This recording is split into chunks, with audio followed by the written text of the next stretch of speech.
Une ville de culture célèbre reflète une partie de l'histoire.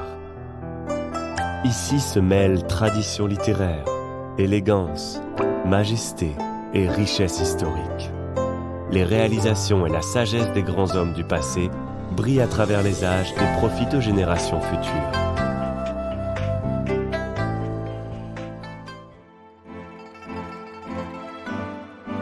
Le matin, un rayon de soleil, à travers les nuages de bon augure de Xiandu, éclaire la ville de Xinyun.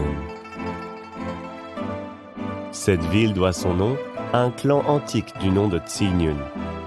Après l'unification du pays par l'empereur Huangdi, le clan Xinyun, chargé des affaires d'été, s'est déplacé vers le sud dans cette région. C'est ainsi que ce district a obtenu son nom actuel. Tout au long de l'histoire, Xinyun a toujours été le centre de rayonnement de la culture de l'empereur Huangdi dans le sud de la Chine. Le temple de l'empereur Huangdi, ainsi baptisé par l'empereur Tang Xuanzong, est le mausolée de l'empereur Huangdi à Yan'an dans le Shaanxi. Appelés mausolée du Nord et temple du Sud, se font écho sur la terre de la Chine.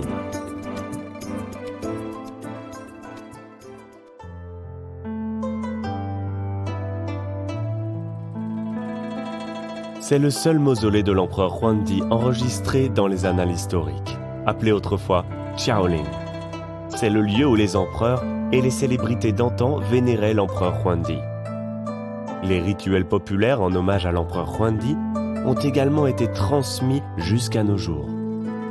Ces dernières années, les descendants de Chinois d'outre-mer sont de plus en plus nombreux à se recueillir devant le mausolée de l'empereur Huangdi.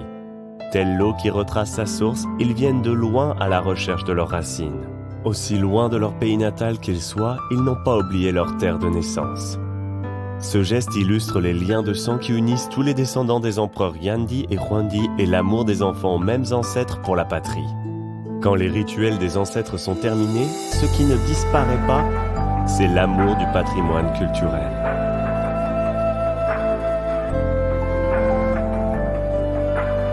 Xinyun doit son nom à l'empereur Huangdi et connaît une culture plusieurs fois millénaire, tandis que Yangting dans le Sichuan devient plus prospère grâce à Lei Zhu, épouse de l'empereur Huangdi.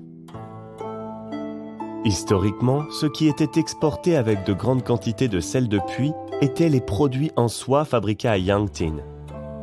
C'est grâce à l'initiative de Lei Zhu que l'on a commencé la sériculture. Les générations futures l'appelleront avec respect « mère des vers à soie ». Et les traditions anciennes qui y sont étroitement liées sont transmises jusqu'à nos jours, portant la même belle aspiration des hommes de tous les temps.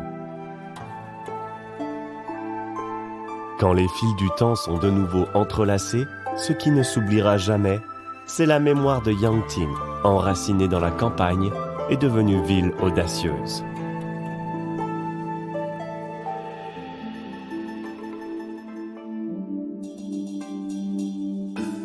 Tournons notre regard du Sichuan vers la plaine centrale, où la légende de l'empereur Huangdi est largement répandue. Il y a 5000 ans, au col de Huanggu, l'empereur Huangdi a forgé un trépied pour marquer ses réalisations et établir son état. Il y a 2500 ans, le sage Lao Tzu a écrit ici son chef-d'œuvre immortel classique de la voie et de la vertu. Le respect des lois de la nature qu'il préconisait nous enseigne que dans les relations entre l'homme et la nature, il faut suivre la loi de la nature. Cela constitue l'essence même de la pensée écologique taoïste. Aujourd'hui, le col de Huanggu est le lieu de culte où l'on commémore Lao Tzu. Comptant plus de 5000 caractères, le classique de la voie et de la vertu a laissé à l'humanité tout entière un héritage spirituel précieux.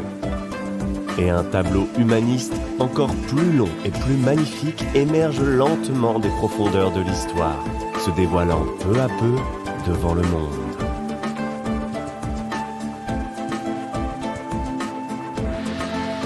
La culture ancienne est chantée à nouveau.